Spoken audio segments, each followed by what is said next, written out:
Buenas noches, mi nombre es Angie Paola Angulo Angulo y yo les voy a hablar acerca de la trayectoria histórica del trabajo social. El nacimiento del trabajo social surgió bajo los contextos dados en Europa y en los Estados Unidos tras la Revolución Industrial a finales del siglo XIX. Esta tiene como protagonista la fabricación y la concentración empresarial, que permitió la creación de grupos empresariales. Esto no significó benéfico para todos, dado que el proletariado industrial creció bajo indignas condiciones que incluían bajos salarios, extensas jornadas laborales y la explotación infantil. Así surgen las primeras críticas al sistema capitalista y se da inicio al movimiento obrero. Como consecuencia de este movimiento obrero aparece la cuestión social, reflejando las duras condiciones de vida y de trabajo, dando lugar a la protesta obrera que buscaba respuesta a la explotación que se vivía. Siempre hubo pobreza, ahora se visibiliza, pero el problema de la pobreza se inscribe en un marco de desarrollo industrial en Inglaterra a finales del siglo XVIII. Con el fin de entender lo que estaba pasando, el Estado se encarga de transformar la cuestión social en objeto de intervención para evitar la expansión de ideas revolucionarias. La cuestión social es el conjunto de problemas sociales, económicos y políticos que se generaron con el surgimiento de la clase obrera dentro de la sociedad capitalista.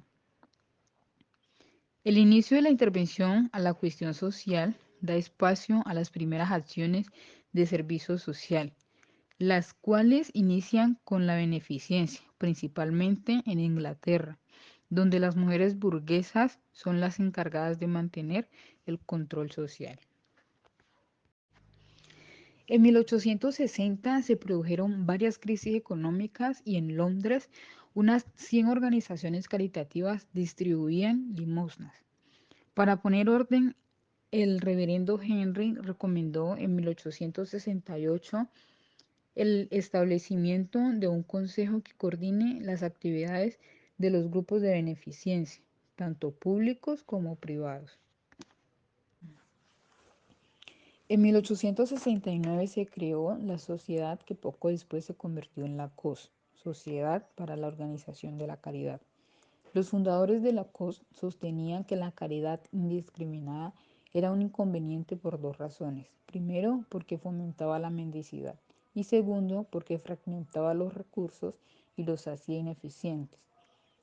Estos creadores de la COS creían que esa ayuda debería provocar o fomentar la independencia de las personas a las que se les ayudaba. La COS tuvo unos principios en los cuales planteaba que ninguna obra de caridad es completa si no logra la autodependencia, es decir, que cada persona estuviera en la capacidad de mantenerse. La familia tenía que ser considerada como un todo y tenía que resolver en lo posible los problemas que surgieran en ella. Era necesario también tener un perfecto conocimiento tanto de las circunstancias de las personas que buscan ayuda como de los medios para poderlos ayudar. Y para que la ayuda fuera eficaz debía ser adecuada y suficiente, tanto en cantidad como en calidad.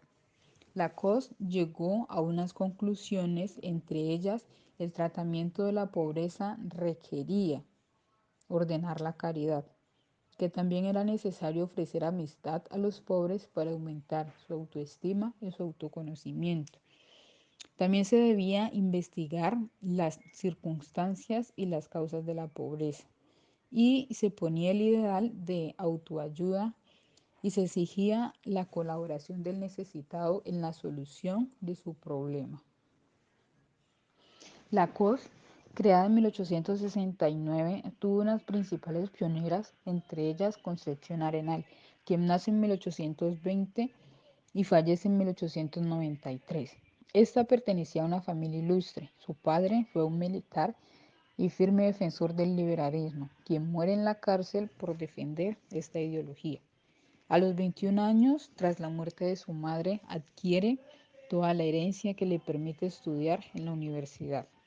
Era escritora, activista social, fue muy conocida por sus críticas a la injusticia social de su tiempo, contra la marginación de la mujer, la condición obrera y el sistema penitenciario.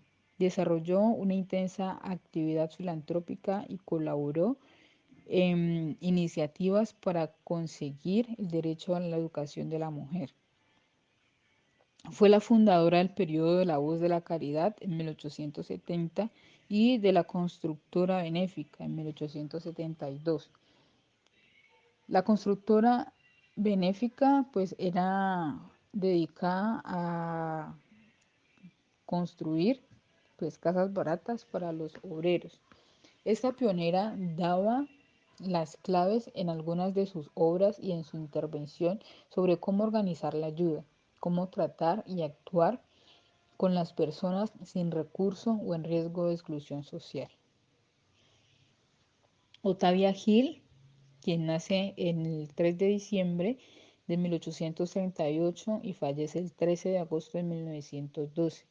Este investiga las condiciones de vida que tenían que soportar los proletariados. Se da cuenta de que estas familias pagaban alquiler abusivos por viviendas insolubles.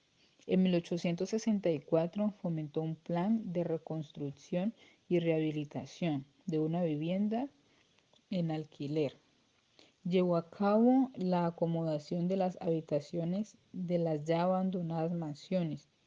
En el año de 1875, la COS pide su colaboración y ella acepta, pues comparte mucho de los principios de la sociedad.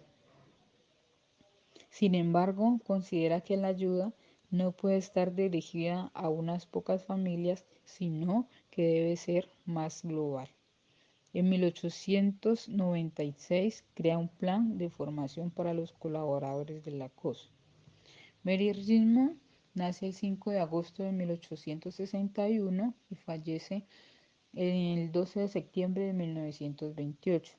Esta inicia la reflexión a partir de la idea de las causas de la pobreza y de los problemas sociales. Estuvo implicada en la organización de la caridad. Fue una figura clave para establecer las bases del trabajo social y tuvo durante su trayectoria profesional una gran relación con la COS. Fue tesorera de esta organización y en el año de 1891 pasó a ocupar el cargo de secretaria general de la COS en Baltimore. En 1900 la nombraron la secretaria general en Filadelfia de la COS. Propuso la creación de una escuela de trabajo social, de la cual pues ella fue docente, y propuso unos criterios para que los trabajadores sociales tuvieran en cuenta a la hora de intervenir.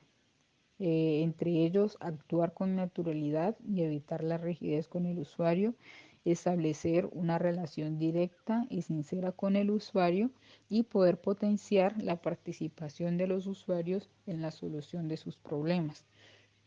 Mary Richmond tuvo dos obras muy importantes, entre ellas El diagnóstico social en 1917 y que es un estudio de caso de 1922. Jane Addams nació en 1860 y falleció en 1935. Fue una activista de finales del siglo XIX y su deseo era estudiar medicina, pero graves problemas de salud relacionados con su espalda se lo impidieron. En el año de 1882 fue operada la columna. 6 meses después de su recuperación visitó Europa. Viaje donde descubrió su vocación en Londres cuando visitó el centro comunitario Toy Hall y allí despertó su interés por el trabajo social, al que se dedicó sin descanso desde la vuelta a su país. Regresó a los Estados Unidos, donde inició una intensa labor social. En 1889 fundó la Hull House. Fue una de las primeras casas de acogidas para inmigrantes que se fundó en Norteamérica. El centro disponía de guardería y llevaba a cabo diversos programas de educación. Trabajó en favor del voto femenino y presionó a los sucesivos gobiernos en la defensa de los derechos de la mujer, de los niños y de la juventud. En 1910 fue la primera mujer que ocupó la presidencia de la Conferencia Nacional de Asistencia Social. 5 años después fue la presidenta del Congreso Nacional de Mujeres. También colaboró con la formación de la Liga Internacional de Mujeres por la Paz y la Libertad y de la Unión de Estados Unidos de Libertades Civiles. Sus esfuerzos se vieron recompensados cuando en 1920 se aprobó e incluyó en la Constitución americana el derecho al voto de las mujeres. Personalmente luchó por sus convicciones en cuanto a su vida privada. Un año después de la fundación de la Hull House en 1890, conoció a Mary Rosen, con quien mantuvo una relación sentimental que duró más de 30 años, hasta el fallecimiento de Mary, y a la que Adams describió como matrimonio, aunque no fueran reconocidas por la Iglesia o por lo civil. En 1931 su labor social fue reconocida con el Premio Nobel de la Paz, lo que la convirtió en la segunda mujer de la historia en ganar este galardón.